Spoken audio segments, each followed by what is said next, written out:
வேணாம், நீ வீட்டுக்கு போயிடு ஆனார். நான் வீட்டுக்கு வந்துட்டேன். இன்னொருத்தன் தான் கத்தில குடிச்சிட்டு இருக்கான். அவன் கத்தில குடிச்சா அவன் விழுந்துட்டு இருக்கான். மது அருந்தி இருந்த தாய் மாமனிடம் ஓய்வெடுக்க அறிவுறுத்திவிட்டு சண்டைக்கு ஒண்டி வீரனாக சென்ற வாலிபரை தான் குத்தி கொலை செய்துள்ளது ஒரு கும்பல்.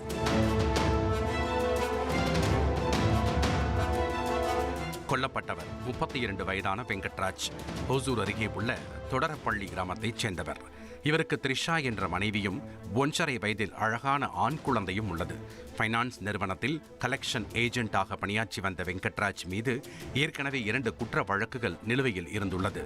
இந்த சூழலில் வெங்கடராஜுக்கும் அதே பகுதியைச் சேர்ந்த நவீன் என்பவரின் கேங்கிற்கும் அடிக்கடி பிரச்சனை நடந்து வந்துள்ளது.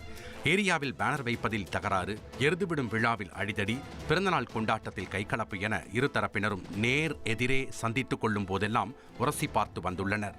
அப்படித்தான் சம்பவம் நடந்ததென்றும் நவீன் கேங்கைச் சேர்ந்த சில சிறுவர்கள் 2 வீலரில் வெங்கட்ராஜ் குடியிருக்கும் பகுதி வழியாக சிட்டாக பறந்து சென்றுள்ளனர்.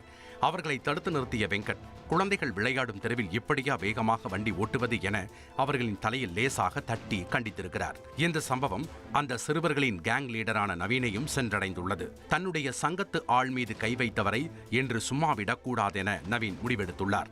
அதன் காரணமாக வெங்கட்ராஜை செல்போனில் தொடர்பு கொண்டு என்னுடன் சண்டைக்கு வந்து பாரு என அழைத்ததாக தெரிகிறது. அப்போது போதையில் இருந்த வெங்கட்ராஜின் தாய் மாமன் மருமகனை தடுத்துள்ளார். ஆனால் மாமனை ஓய்வெடுக்க கூறிவிட்டு வெங்கட்ராஜ் மட்டும் தனி ஆளாக முஷ்டியை முறுக்கிக் கொண்டு களத்திற்கு சென்றுள்ளார். அங்கு ஏற்கனவே தயாராக இருந்த நவீனும் அவருடைய கூட்டாளிகள் 8 பேரும் வெங்கட்ராஜை சுற்றி வளைத்து மறைத்து வைத்திருந்த கத்தியால் சரமாரியாக குத்தி கொலை செய்துவிட்டு சம்பவ இடத்திலிருந்து எஸ்கேப் ஆகி உள்ளனர். நடந்த சம்பவம் தொடர்பாக வழக்கு பதிவு செய்த போலீசார் நவீன், அஸ்லாம் மற்றும் 2 சிறுவர்களை கைது செய்துள்ளனர். மேலும் தலைமறைவாகியுள்ள 5 பேரை வலைவீசி தேடி வருகின்றனர்.